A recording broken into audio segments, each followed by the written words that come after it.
What do you focus on when you're putting together a puzzle? Maybe you look for the edge pieces so you can mark the boundaries of the picture. Maybe you grab one piece at a time and try over and over to match it up so that it makes sense. Maybe you get stuck on that missing piece and can't move on until you fix it. Maybe you avoid that one section you know is going to be super hard. Or maybe you lose patience because it's taking so long to see the big picture. You see where I'm going with this, don't you? Sometimes our lives can feel like one big confusing puzzle. You've got one piece here and another over here, and they don't make sense. Like, how could they even be a part of the same picture? You've got big, frustrating gaps, and you just can't see where it's all going. But that's where hope comes in. Even when we don't see how it all fits together, God does.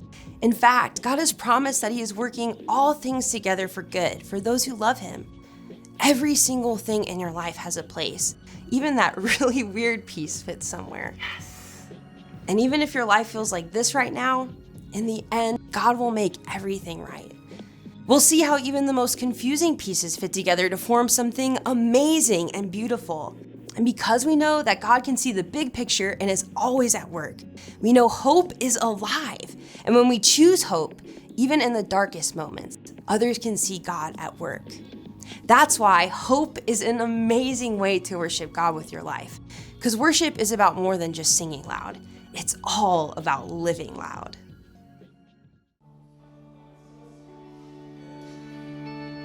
When the night is darkest and I feel weary, I'm not alone, 'cause you are with me. A new day is coming, I see light, and the sun will rise,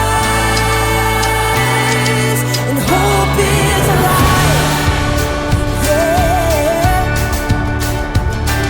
No matter what tomorrow brings, I know that you'll be by my side all the time. You'll never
Oh, good, we're live.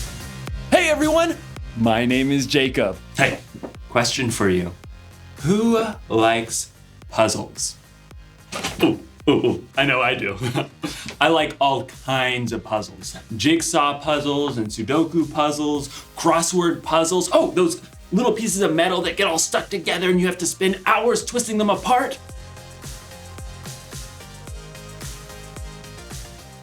Yes! Woo! I love puzzles. Every single puzzle has a solution, no matter how challenging.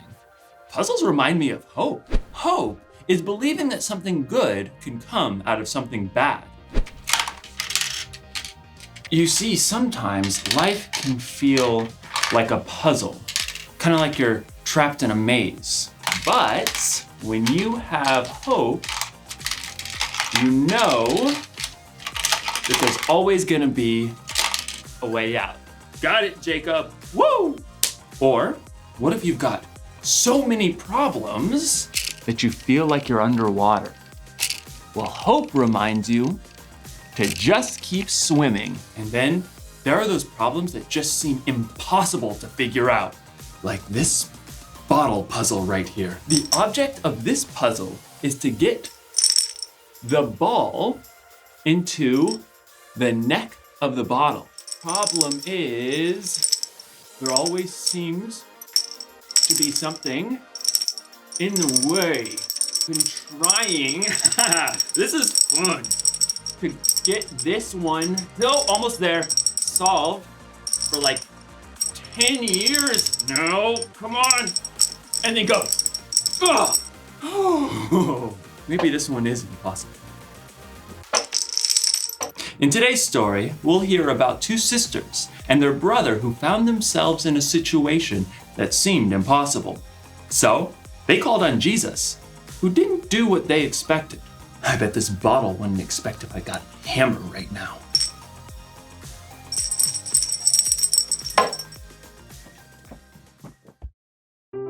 The Bible. It's 66 books of history, stories, letters, and poetry that fit together to form God's one big story.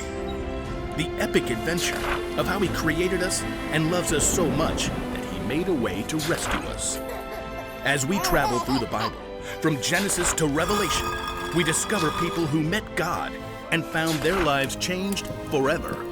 Now, for an amazing story, inspired by the book of John, chapter 11, verses 1 through 45. Though Jesus had no home of his own when he began to travel and teach, there were a few places that he frequently stayed at. One was the home of Mary, Martha, and Lazarus. Come in. We want to hear everything. Stay as long as you like. Mary, Martha, and Lazarus lived in the town of Bethany, just outside of Jerusalem. But the last time that Jesus had been in Jerusalem, it didn't end so well with the religious leaders. My sheep listen to my voice. My Father who has given them to me is greater than anyone. I and the Father are one. He just claimed to be God. What an evil thing to say. The leaders actually picked up stones, threatening to kill Jesus. Jesus knew this was not the time to confront them, so he and his friends left and crossed over the Jordan River. While they were gone, Lazarus became very sick. I just need to lie down. Oh, he's burning up. We need cool water. I'll sit with him tonight. But Lazarus didn't get better. He became more and more feverish and restless. So hot. Mary and Martha became so worried about their brother that they sent a messenger after Jesus. After a long journey, the messenger finally reached Jesus and his friends. Martha and Mary say, "Lord, the one you love is sick." Jesus turned to his friends. This sickness will not end in death. No, it is for God's glory.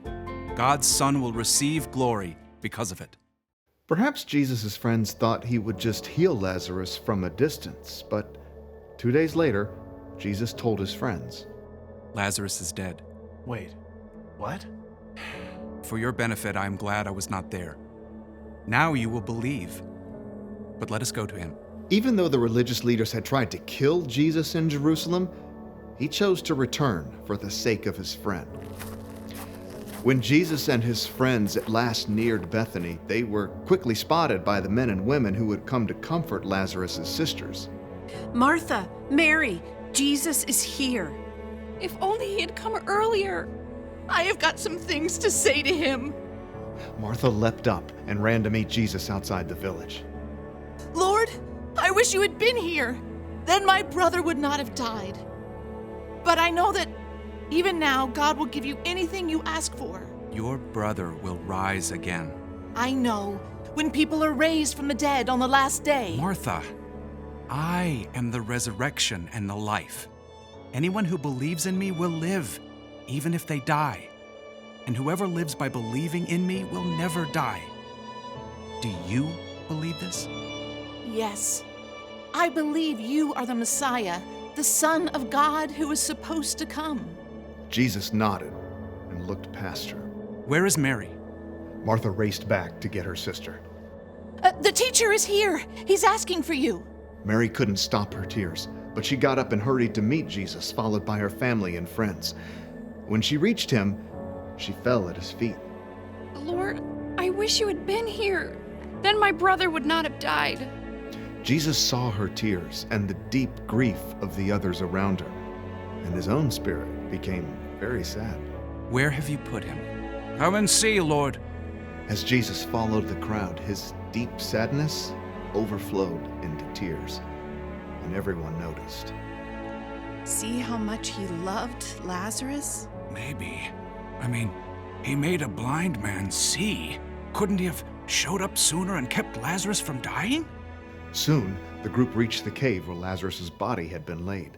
A large rock blocked the entrance. Take away the stone. But Lord, he's been in there 4 days. By now, there's a bad smell. Didn't I tell you that if you believe, you will see God's glory? Martha swallowed hard and nodded to several of the men standing nearby. Go ahead. The men braced themselves and shoved hard against the stone. The wide mouth of the cave gaped open. Jesus stood in front of it and then looked up to heaven. Father, I thank you for hearing me.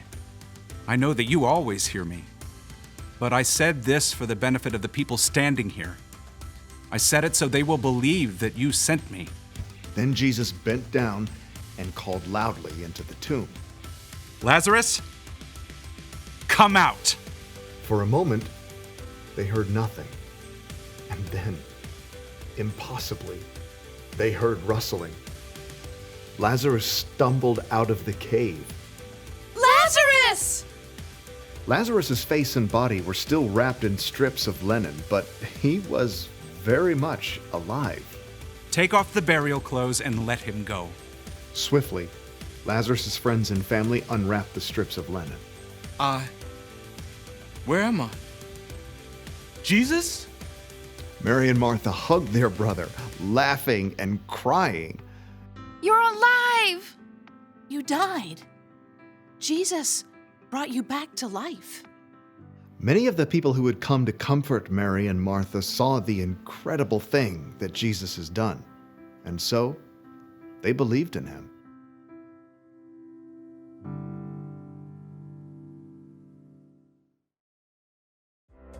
Oh, okay. When Jesus found out that his friend Lazarus was dying, he said, "This sickness will not end in death." And he was right, wasn't he? When Lazarus died, it wasn't the end. After 4 days, God brought Lazarus back from the dead. Yes! Woo! And because of that, we can know just how powerful God is. God made something good come out of something bad. And you know what?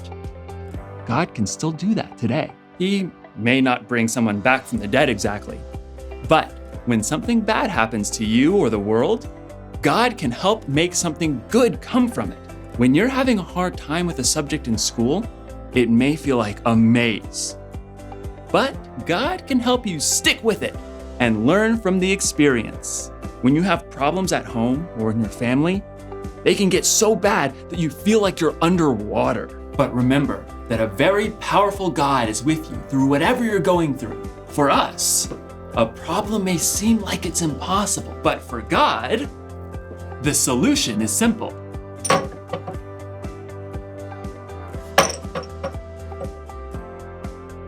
Got it. Here's the one thing to remember today.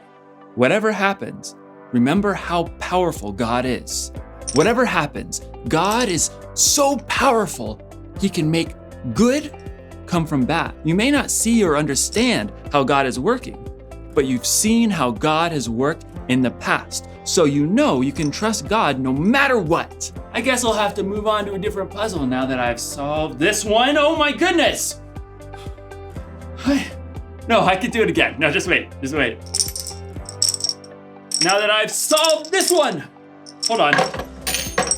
Solved this one. Okay. You saw me do it now. You saw Jacob do it. Jake, come on, Jacob. Come on. Just, where's that hammer?